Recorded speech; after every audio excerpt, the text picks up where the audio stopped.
I do have a first sports love, and I'm taking it in a literal sense. The first time I fell in love with sports, specifically a sport, specifically the National Football League, will time travel all the way back to 2008. The February of 2008, when it was David versus Goliath. And Goliath was the undefeated New England Patriots. I was at my Aunt Julie's house for the Super Bowl party. They were big Giants fans. This was the first time I've really ever watched football for the entire postseason in my entire life. So I said, I'm in New York. I'm going to root for the Giants. Why not? I watched the Giants lose a close one in Week 17 against the New England Patriots, but the Giants showed some fight there.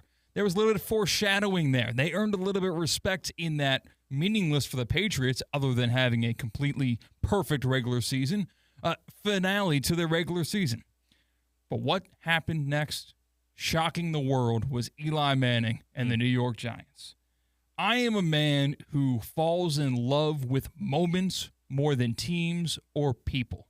I fall in love with defying the odds, making a memorable moment like the Giants did back in 2008 when they beat the undefeated New England Patriots as a massive underdog. Nobody saw it coming. It was maybe the best team we've ever seen before in the NFL, New England Patriots, getting taken down by the David Tyree helmet catch. That would not have been impossible without the Eli Manning Houdini escape from the sack. And then it was Plaxico Burress making the catch in the front left corner of the end zone to cap it all off. The unlikely, unsung hero, Eli Manning, hoisting the Lombardi with Tom Coughlin as his head coach.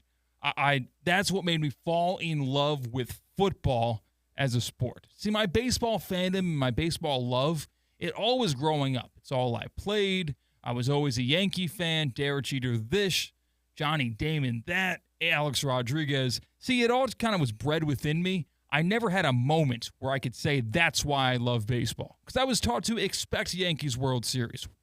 When the Yankees won the World Series in 2009, it wasn't too insane to me because the Yankees had the most unparalleled in all sports. But when the Giants did that, I said, wait a second, whole nother ball game. Yeah. You can't predict that. It was impossible. It was like a storybook ending. The Giants' Super Bowl win over the Patriots made me fall in love with football. I absolutely love that you brought up that specific game, that specific moment, because as you spoke about it, it made me realize that was actually the very first time I was pulling for Tom Brady in a Super Bowl. Like, really? I actively rooted against the Patriots dynasty. I actively rooted against Brady all the way up until that point. A couple of things happened that season for me that flipped me. Number one, like, my angst for the Brady-led and Belichick-led Patriots, it wasn't just that they were boring. I didn't think they were that good. And, like, through their first three Super Bowl, again, let me just finish. I get the confusion on your face. It didn't feel like they were that good. Like, remember, Brady wasn't a superstar quarterback early on in his career when he first started off. Like, he was getting carried by defense. There was the tuck rule stuff. There were the him getting saved by field goal kicks late in games in the playoffs and in Super Bowls. Like, he was beating the good and the thrilling teams like the Greatest Show on Turf, or maybe even at the time the Carolina Panthers, who I did feel like was a more entertaining team to watch back in that Super Bowl. Like, they were more so taking down teams that I expected them to lose to. But in 2007, two things happened. Number one, I had to eventually come to a place where I accepted the excellence that they're exuding, and I'm like, you know what? They're that damn good. I like watching history happen. Let's see them finish this thing off with a perfect season. But also, C-Cat, the thing that can't be ignored about that Pats team, 81.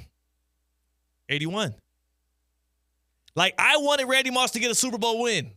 I wanted Randy Moss to be a champion, and for them to have a perfect season, and for it to look the way that it looked, right? Like, Brady is over the top, deep balls to Moss, left and right. I think, how many touchdowns did he have that year? Like 23, 22? Too many. I wanted for a guy like Moss, who I'm sure a lot of people, they fell in football love or fell in love with Moss's game to an extent to where he might have been the one that drove their sports fandom going forward. I wanted him to be able to crown off his career with a win, with a Super Bowl title, and it didn't happen. So that was a turning moment for me as well. More so, it turned me from a Brady hater to a Brady appreciator. But it felt like a storybook because you had the pretty boy, Tom Brady. With He wasn't that pretty back then. He had the long hair, though, the locks. He hadn't go. As many surgeries later, he looks like he looks now. Let's not forget what he looked like back then. And it was the evil empire in the Patriots and Bill Belichick. It all looked too perfect for this. Yeah.